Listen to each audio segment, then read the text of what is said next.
Hey, everybody. Welcome back. Day 10, March 4th. Good to see everybody again. Penny, nice to see you. I know that this past weekend you had your annual Don Graves Yeah. conference in New Hampshire. I'm dying to hear a little bit about it.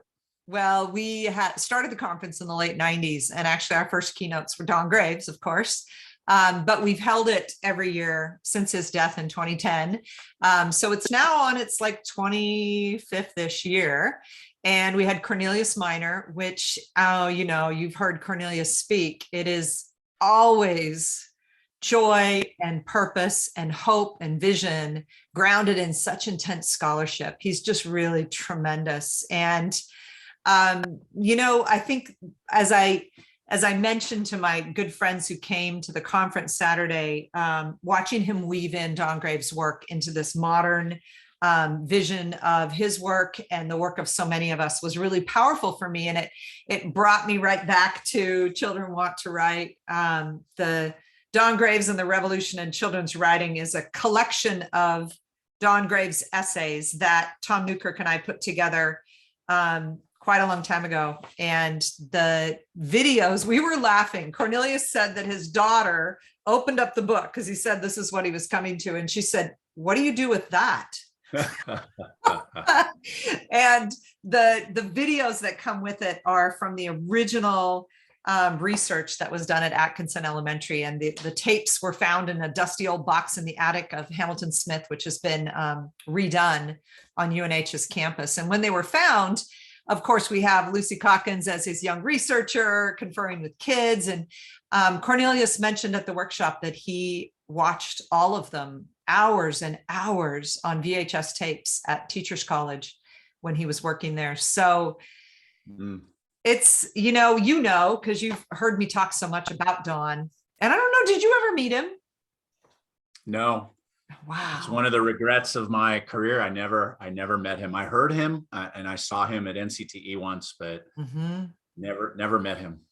Yeah, I told Cornelius, in fact, I said to the crowd at the end, that I could imagine Don in the audience and how he would have just celebrated so many things that Cornelius said, because it was really standing on Don's shoulders and then looking out at the vista that is education today and saying what's changed. But one of the things I was struck with, and I asked you to look at this essay with me, is actually the last one in the collection. And Tom Newkirk introduces it. It's called "The Enemy is Orthodoxy." And Tom introduces it as the greatest, most honorable essay that Don wrote. And from a man who published 25 books and wrote a whole lot of articles and essays, I think that's pretty important. He reminded us of how Don would stand on stage and say, everyone's turning my work into an orthodoxy. There's the 5-step method, and you do this little shuffle. There's the 3-step Graves method. Everybody's trying to say every kid must write, revise, edit, publish, brainstorm, write, revise. And he pushed back with, what are the orthodoxies we're hanging on to? He says, no system or program, including those based on his own work, can predict what will happen in a writing classroom. This is Newkirk talking about the essay. None can predetermine the best teaching decision. It is an exhilarating and challenging vision of our professional work. We never arrive, never know for sure. We are observers and improvisers always. And later in that essay, he talks about the orthodoxies that he really does not like. He lists them. And so we thought maybe we would just share 1 or 2 or 3 of those and kind of kick it around. Yeah, I'm struck by, I'm sorry, I know it's not everybody, but some people have read 180 Days and treated it like an orthodoxy. The 53-minute I think one of the concerns that we often hear is people who purchased 180 Days were thinking it would be much more directive, that there would be lessons for 180 days. And that's something we consciously avoided. I mean, we talk about big ideas and we talk about elements we think should be implemented, but your system is different than my system. Your kids are different than my kids. Yeah. we can't, that was never our intention, is that you follow 180 days of our lessons. But you know what? That We both kept track of them, right? I took a yeah, screenshot of my board every single day during the project. We spent endless time talking about how did I arrive at what I did that day, because I had them every other day and you had them every day. Less time. yeah, and right? we even have maps. This is what 53 minutes looks like in Kelly's class, and this is Yeah. what 80 minutes looks like in Penny's class. But that that was just sort of a guideline to help us to remember the practices that are foundational in good ELA classrooms. I mean, we both know that there were certain days in which we're not following that template. Our kids are starting to get into a writing groove, and today we're just going to write. I mean, you have to read the room. You have to be responsive to the kids that are in the room, and and a lot of it is predicated on what happened yesterday in the classroom. Like if we tried to do some sort of thing in the classroom yesterday, and I left at the end of 53 minutes not really happy with it, I'm not going to go on to the next thing. I may come back and circle back around and model some more about whatever that might be. And so that's very true. I want to say also, I've shown you my board when I've like X'd out. You know how we had read, write, study, create, share, and I've X'd out most of them because the book club discussions went longer and longer. And you're looking at your room going, getting these kids to keep talking is really powerful. I'm going to just step back, and I won't have time for this, and I won't have time for this. And I want that improvisation to be what people heard in our work. And I feel like sometimes, as Graves did, not that I'm comparing myself to the impact of his work, but sometimes I think people want it to be orderly when teaching is never going to be quite orderly. And specifically, orderly in the teaching of writing, which is a very complex and messy undertaking. Yeah. And that's where I think he lists in that chapter some of the orthodoxies that bother him, and that he wants to challenge these orthodoxies. So in 1984, right? Yeah. Yeah. So why don't you pick one and we'll kick it around a little bit. What's one of his orthodoxies that you want to talk about? And by the way, we have pre-planned this conversation. This is us just hanging out and talking. Yeah, and it was really sprung because I was so inspired to go back to his work this morning. So number 8, children should choose all their own topics. And like immediately I go, wait a minute. Wait. We should be clear here. This is an orthodoxy he does not believe in. Right. The orthodoxy is that children should choose all their topics. Right. And he says that should not always be true. And I think what was so powerful for me, the first time I remember reading this, because it was in the first book I read of Don's, and I thought it was really hard. Like I couldn't quite wrap my hand around orthodoxy. It's a religious term, right?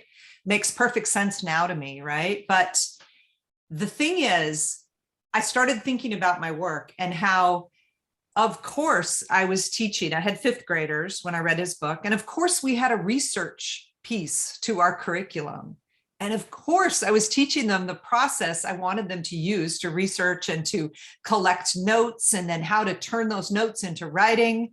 So a kid who wanted to write a fictional story set on Mars could not write that story in that unit.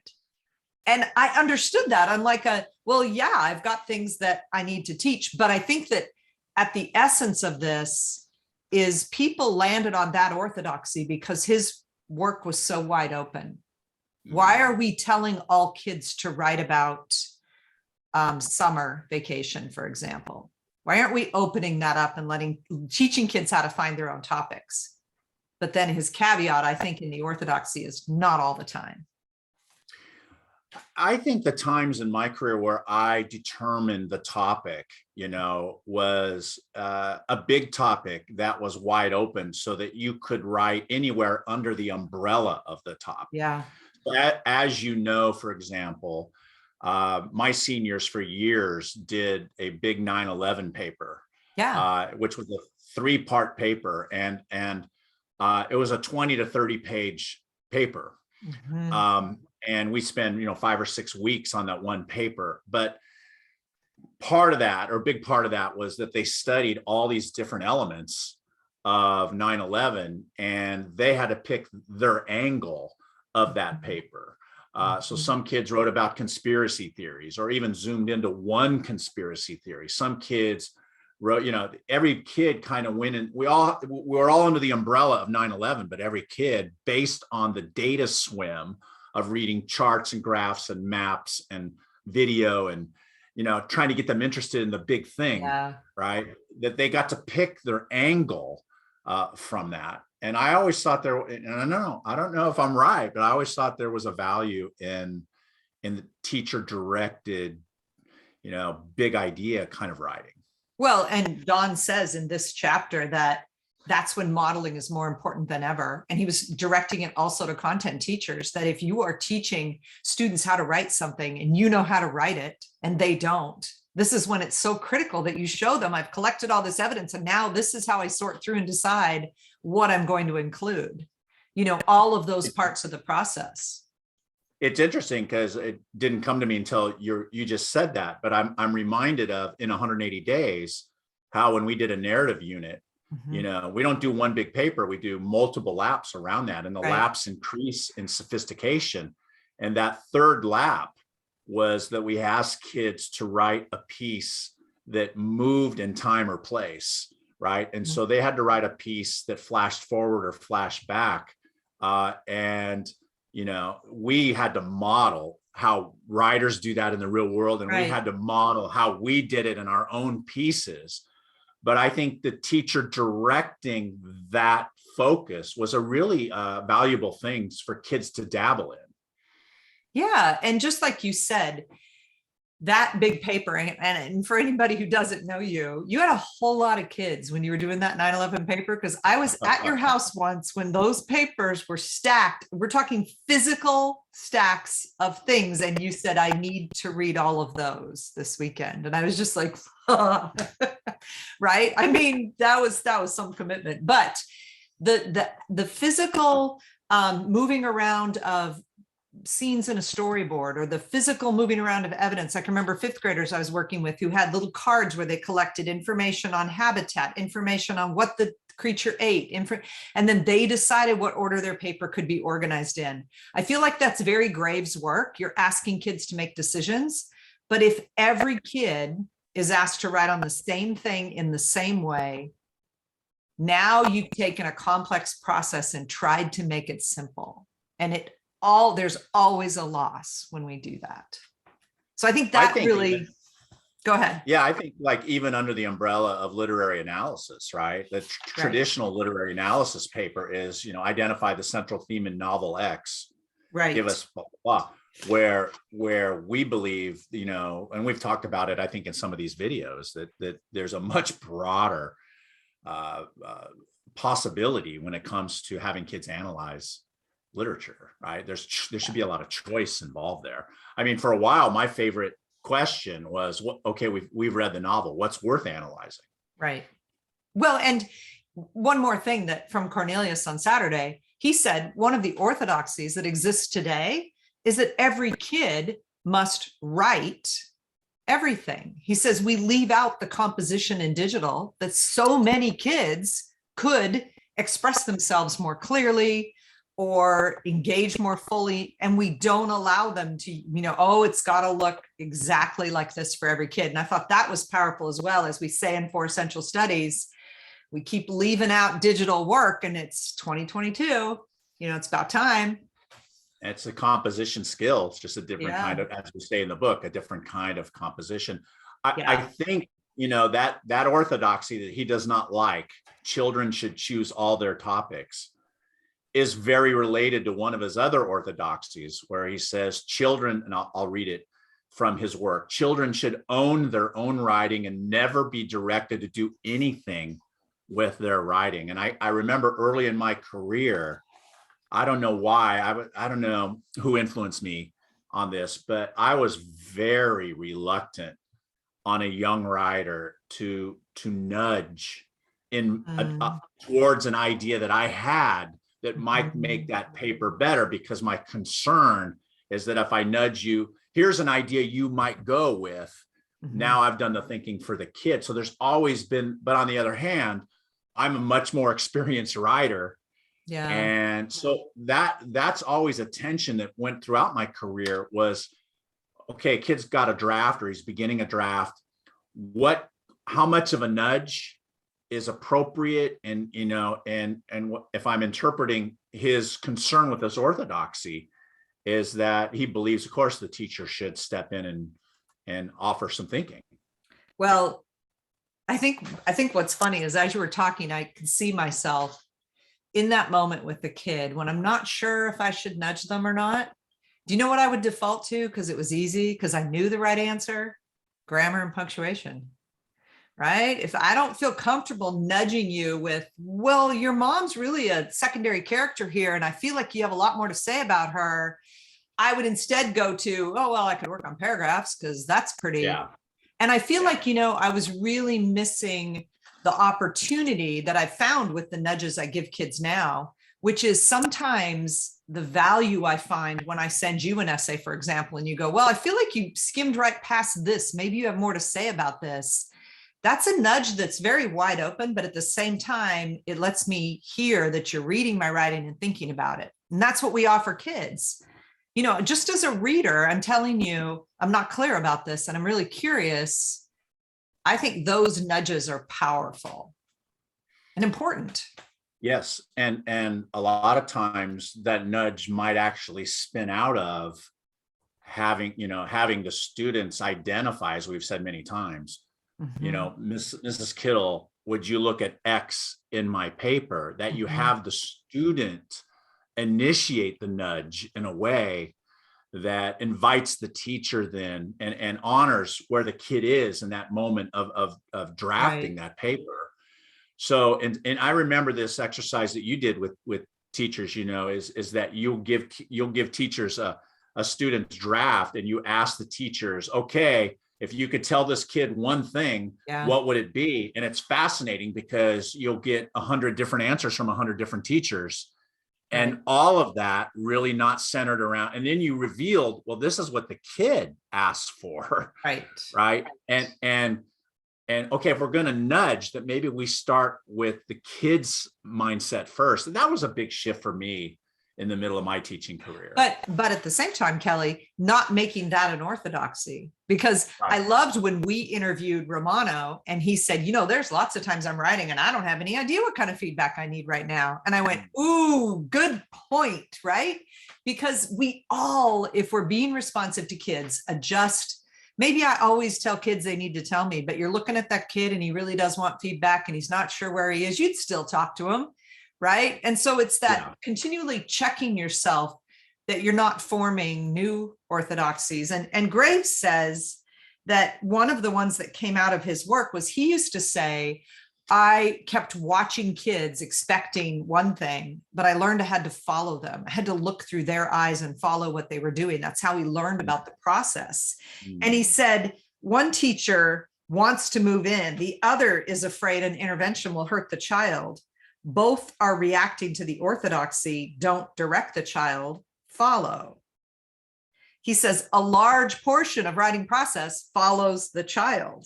Following means keeping in touch with the writer's intentions and helping writers see how they're living up to what they intended to do.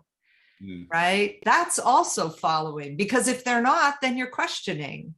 Okay, well, you started by telling me this was going to be about this, and now it's turned. And if this is what the piece is, that's fine, but you're going to have to rethink this beginning, because the beginning sends us down a different road. All of that to me is really purposeful, clear teaching. One other example, I was in a classroom where the kids just started all talking about other stuff. And I said, hold it, everybody in here, your job is to move what you're writing right now, move it farther in the next 15 minutes. Every single one of you in here, 9th grade. And the teacher was like, wow, you just really and I was like, yeah, but that's not getting in their way, in their process, because kids are going to be like any of us. Yeah, I didn't really have time to work on this. And, I'm going to sit over here and sketch for a while. We can all be like that. So I don't know. I like that. I also, this is related, maybe a little bit of a stretch, but I also like in there where he says, that you should have an area in your room Mm, that's designated as I'm going to write. I don't want any feedback. I don't want any feedback from the teacher. I don't want any feedback from anybody else. Do not approach me if I'm sitting here. And I like how you used to do that in your classroom. Why don't you share that? yeah, I had a corner of our room that was do not disturb. It actually had that sign on it, and it was just like 5 desks. But during workshop, if you went and sat over there, nobody could come near you. And when I went in, I was then a traveling teacher, so I could never like arrange my furniture each period. I gave kids red and green cards, red on one side, green on the other. So green was go ahead and disturb me. Red was don't bother me. And I found it really interesting to watch kids do that. And of course, I had times when I'd be like, hey, I've seen your red card like 4 days in a row here now. Is this a day that maybe you could find a time today when I can get to sit down, because avoidance is a natural writing move. But I do think that the more systems we set up that respect the kids making decisions about how they need to work, right? I mean, think about how we framed for essential studies. Who's making the decisions? Mm. It's not just like how you write, but how do you work as a writer? Yeah. If I had to work like you, Kelly, I would not get writing done because you're so orderly. Everything is so like you have a schedule and you know what you're going to do. And my mind is just like all over the place. I just want to say, maybe as we start to wrap this up, though, that that red versus green strategy was also used in the Brazilian barbecue restaurant that I just ate in Salt Lake City. Oh, I've done that. I should have put the red flag up much sooner than I did, because anytime that green was out, that guy came and sliced more My food. Goodness. I think we went to that same restaurant when I was at that conference. I think that so. Bringing you lots of meat. So I guess the way to wrap this up, I think that one thing that Cornelius mentioned was, we should really examine what are the orthodoxies we're hanging on to today. He said, for example, the erasure of African identity, the erasure of students coming in with so much they learned over the coronavirus, the time they spent at home, instead of immediately labeling it learning loss. I think those are important things. My daughter was at the conference. She was a volunteer for me. So we sat side by side, and every time he had us turn and talk, I got to listen to her, which was fabulous. But she kept saying to me, he's talking about my classes. Like, how do people in the North Country understand the way I understand it in my classes? And I said, actually, it's a whole lot the same what teachers experience. There's a lot of differences, but a lot of what we experience is the same. I would suggest anybody listening to this, if you haven't read Cornelius's book. Oh, we got this. We got this. Really, really good. And we'll put that in the thread. I love listening. I'm so sorry you're on the other side of the country and I couldn't come, but I would have loved to have been there and loved to hear his thinking. Yeah, it was powerful. He's such a good storyteller. Do we want to talk about tomorrow, or should we leave that as a It's going to be a surprise. We've got a great guest. Tomorrow, big guest. Big guest. You won't have to just listen to the two of us, but a guest that we are super pumped about. And so absolutely looking forward to that. All right. All right. All right, everybody. Thanks for joining us, and we will see you next time. All right. Bye.